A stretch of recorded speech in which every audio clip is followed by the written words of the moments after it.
اعوذ باللہ من الشیطان الرجیم، بسم اللہ الرحمن الرحیم۔ القاری دوست محمد چینل سے نور الحادی مخاطب ہوں۔ آج ہم حضرت ذوالقرنین کا قصہ آپ لوگوں کو سنائیں گے۔ حضرت ذوالقرنین کون تھے، اس کا نسب کیا تھا؟ روایات میں اختلاف ہیں، علماء میں بھی اختلاف ہے کہ حضرت ذوالقرنین کے نبی تھے یا نبی نہیں تھے، علماء کا اس میں اختلاف ہے۔ البتہ اس چیز پر اختلاف نہیں ہے کہ ذوالقرنین ایک عادل بادشاہ تھے،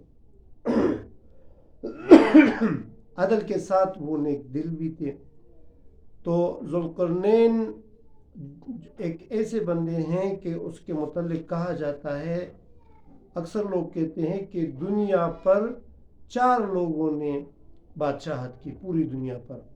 ان 4 لوگوں میں سے 2 بادشاہ تھے اور 2 کافر گزرے ہیں۔ جو 2 مومن گزرے ہیں، اس میں ایک حضرت سلیمان علیہ السلام کافی مشہور ہیں، اور دوسرا ذوالقرنین رحمۃ اللہ علیہ مشہور ہے۔ اور کافروں میں ایک نمرود ہے اور دوسرا بخت نصر ہے۔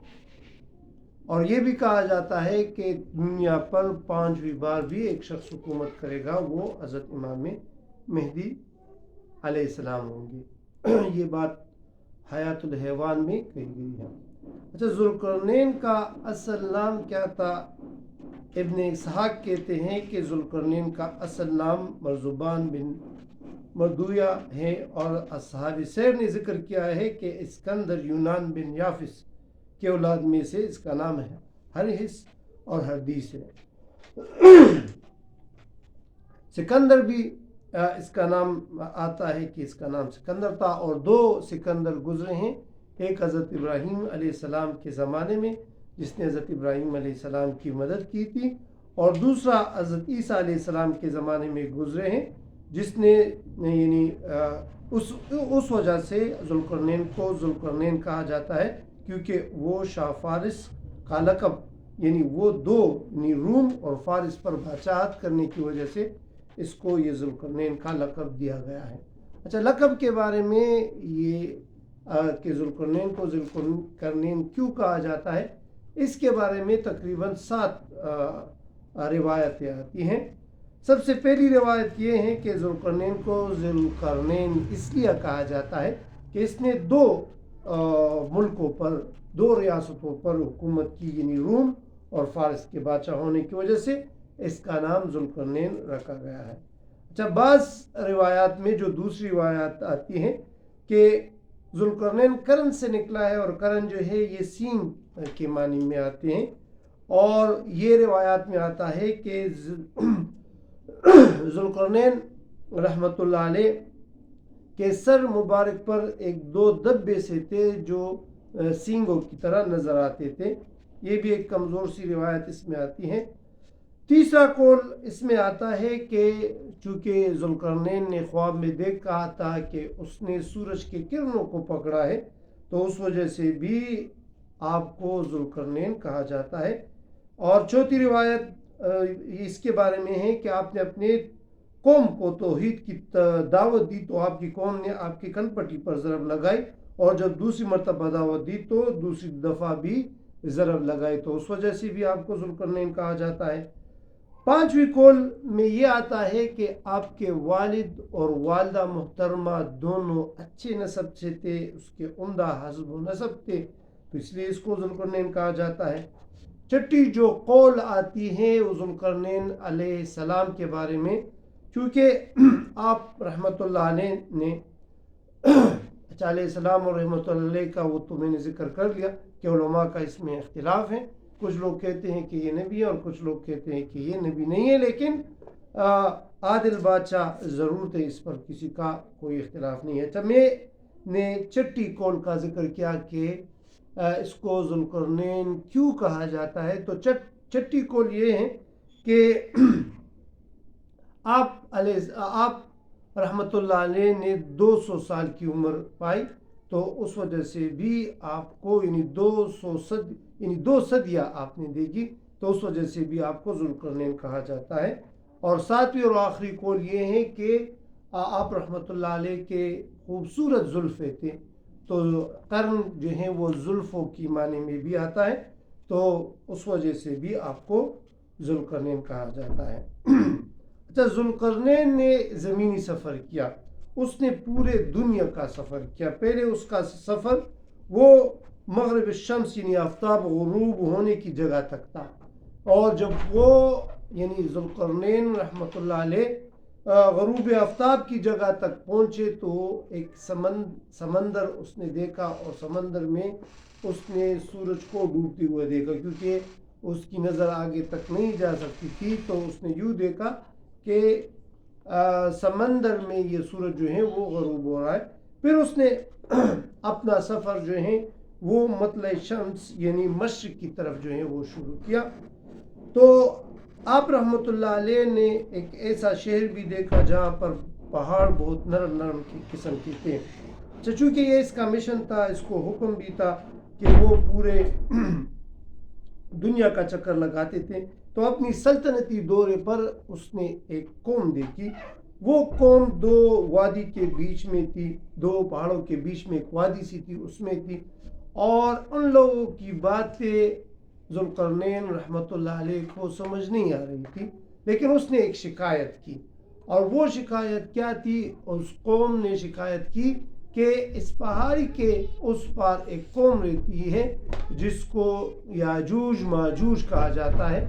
یہ یاجوج ماجوج جو ہیں یہ ہمارے علاقے میں آتے ہیں، ہمارے فصلوں کو تباہ کرتے ہیں، ہمارے جانور بھی لے جاتے ہیں، اور یہاں تک کہ یہ انسانوں کو بھی کہا جاتے ہیں۔ سبزہ تو کھا لیتے ہیں، لیکن جو خشک ہم نے جو چیزیں خشک کی ہوتی ہیں تو یہ اپنے ساتھ لے جاتے تھے۔ تو اس قوم کی شکایت کے بعد یہ آخر میں اس قوم نے کہا کہ آپ ہماری مدد کریں، ہم آپ کے لیے چندہ جمع کریں گے، اور اس پہاڑی کے درمیان ایک دیوار بنا لی۔ تو ذوالقرنین رحمۃ اللہ علیہ نے کہا کہ آپ لوگوں کی چندے کی ضرورت نہیں ہے، اللہ تعالیٰ نے مجھے بہت کچھ دیا ہے، مجھے مالا مال کیا ہے، میں پورے دنیا کی بادشاہت مجھے دی ہے، تو آپ صرف اور صرف یہ کر لیں کہ میرے ساتھ میرا قوت بن جائے، مجھے کام کرنے میں آپ لوگ جو ہیں وہ میری مدد کرے۔ تو سکندر یا ذوالقرنین نے کیا کیا؟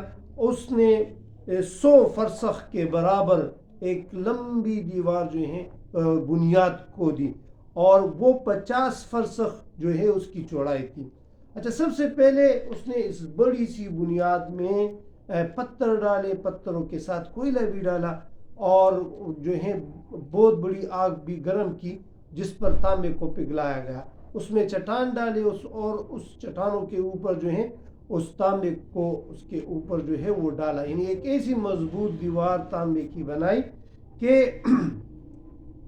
وہ دیوار تا اس وقت تک یہ یاجوج ماجوج جو ہیں نہیں توڑ سکیں گے، جب تک ایک روایت میں آتا ہے کہ یہ دیوار جب ذوالقرنین نے کھڑی کی تو یہ یاجوج ماجوج کوشش کرتے ہیں کہ اس دیوار کو کھودے، لیکن یہ یاجوج ماجوج قوم جب اس دیوار کو کودتی ہے تو آخر میں یہ تک جاتی ہے، شام کے وقت تک جاتی ہیں، یا ایک عرصے کے بعد تک جاتی ہیں، بہت قریب حد تک ہوتی ہے، لیکن جب وہ واپس جا کر دوبارہ دیوار کے لیے آتی ہے تو وہ دیوار دوبارہ سلامت ہو جاتی ہے۔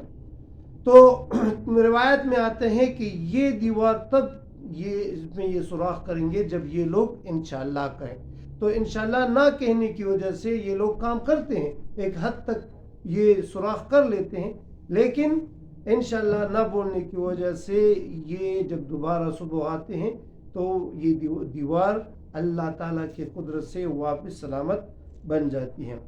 تو یاجوج ماجوج جو ہیں وہ تانبے کی دیوار میں ذوالقرنین نے اس کو کیا کیا، ایک سائڈ پر اس کو قید کیا ہے۔ اچھا، یہاں سے جب ذوالقرنین رحمۃ اللہ علیہ واپس جا رہے تھے تو اس کی پھر ملاقات ایک بہت فرشتہ صفت قوم سے ہوئی۔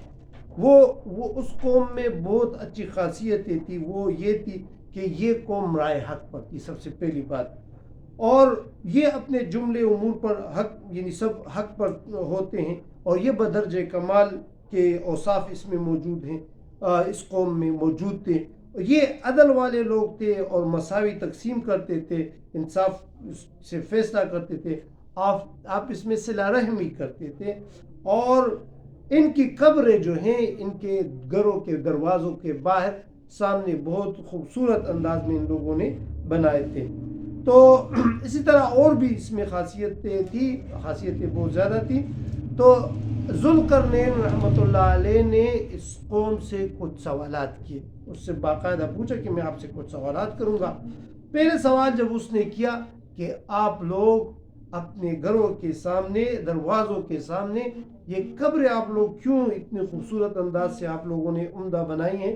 تو اس قوم نے جواب دیا کہ ہم نے یہ عمدہ قبریں اپنے دروازوں کے باہر اس لیے بنائی ہیں کہ ہمیں ہر وقت موت یاد ہو، ہمارے دلوں سے موت نہ بھولے۔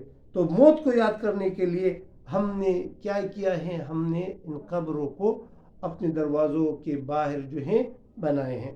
اچھا، دوسرا سوال ذوالقرنین رحمۃ اللہ علیہ نے کہا کہ تمہارے دروازوں میں قفل کیوں نہیں ہے، کنڈی وغیرہ یہ کیوں نہیں لگاتے؟ تو اس قوم نے جواب دیا کہ ہمیں اس کی حاجت ہی نہیں ہے، کیونکہ ہمارے ہاں چوری نہیں ہوتی۔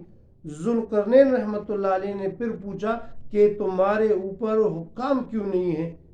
تو قوم نے جواب دیا کہ ہمارے حکام اس لیے نہیں ہے کیونکہ ہم آپس میں جھگڑا نہیں کیے۔ یہ سوالات بہت زیادہ تھے، لیکن میں چند سوالات اس میں سے آپ کو بتا دیتا ہوں۔ پھر آپ رحمۃ اللہ علیہ نے کہا کہ تم اغنیا یعنی مالدار کیوں نہیں ہو؟ تو قوم نے جواب دیا کہ کیونکہ ہمارے پاس مال کی کثرت نہیں ہے۔ اور پھر آپ رحمۃ اللہ علیہ نے پوچھا کہ اے قوم، آپ لوگوں میں بادشاہ کیوں نہیں ہے؟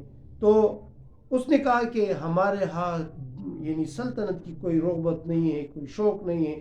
آپ لوگوں میں اشرفیہ لوگ کیوں نہیں ہیں؟ کیوں؟ قوم نے کہا کہ ہمارے اندر وہ تفاخر کا مادہ ہی نہیں ہے۔ پھر ذوالقرنین رحمۃ اللہ علیہ نے پوچھا کہ آپ لوگ آپس میں باہمی اختلاف کیوں نہیں رکھتے؟ اس نے آسانی سے قوم نے جواب دیا کہ ہم صلح سے کام چلا لیتے ہیں، ہم جو ہے اپنے تعلقات آپس میں درست رکھتے ہیں۔ پھر آپ ذوالقرنین رحمۃ اللہ علیہ نے کہا کہ تمہارے آپس میں جھگڑے کیوں نہیں ہوتے؟ تو قوم نے جواب دیا کہ ہمارے اندر حلم اور بردباری ہے، جو کوٹ کر بری ہے ہم میں، اس لیے ہم آپس میں جھگڑا نہیں کرتے، ہمارے اندر صبر کا مادہ ہے۔ تم سب کی بات ایک ہے اور طریقت راست ایک ہے۔ تو قوم نے اس کی وجہ بتائی کہ ہم آپس میں یعنی جھوٹ نہیں بولتے، ہم ایک دوسرے کو دھوکہ نہیں دیتے، اور نہ ہی ہم کسی کی غیبت کرتے ہیں۔ یہ عناصر جو ہے نا آج کل ہر جگہ پر پائے جاتے ہیں۔ دیکھ اس قوم نے کیا بہترین یہ جواب دیا کہ ہم میں نمبر 1 جھوٹ نہیں ہے، دوسرا ہم ایک دوسرے کو دھوکہ نہیں دیتے، تیسرا ہم ایک دوسرے کی غیبت نہیں کرتے۔ تو اسی طرح کے بہت زیادہ سوالات جو تھے وہ پوچھے۔ آخر میں ذوالقرنین رحمۃ اللہ علیہ نے کہا کہ آپ لوگ ہنسی مذاق کیوں نہیں کرتے؟ تو قوم نے جواب دیا کہ تاکہ ہم استغفار سے غافل نہ ہو۔ پھر جب یہ باتیں آپ رحمۃ اللہ علیہ نے اس قوم سے کی تو رخصت ہوتے وقت ذوالقرنین نے کہا کہ اگر میں کسی جگہ یعنی قیام کرتا تو تمہارے پاس کرتا، لیکن اللہ کی طرف سے مجھے قیام کی اجازت نہیں ہے، اس لیے میں اس بات سے معذور ہوں۔ تو اس قوم پر اور جو اس سے پہلی قوم گزری ہیں، اور ذوالقرنین کا یہ احسان تھا کہ اس نے یاجوج ماجوج کو بند کیا، ایک دیوار کھڑی کی۔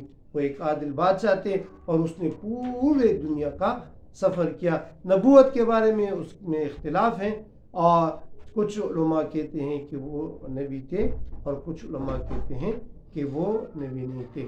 امید کرتا ہوں آپ لوگوں کو یہ واقعہ پسند آیا ہوگا۔ آپ کا کوئی سوال ہو، کوئی کمنٹس ہو تو آپ کر سکتے ہیں۔ اگلے واقعے تک اجازت دیجیے۔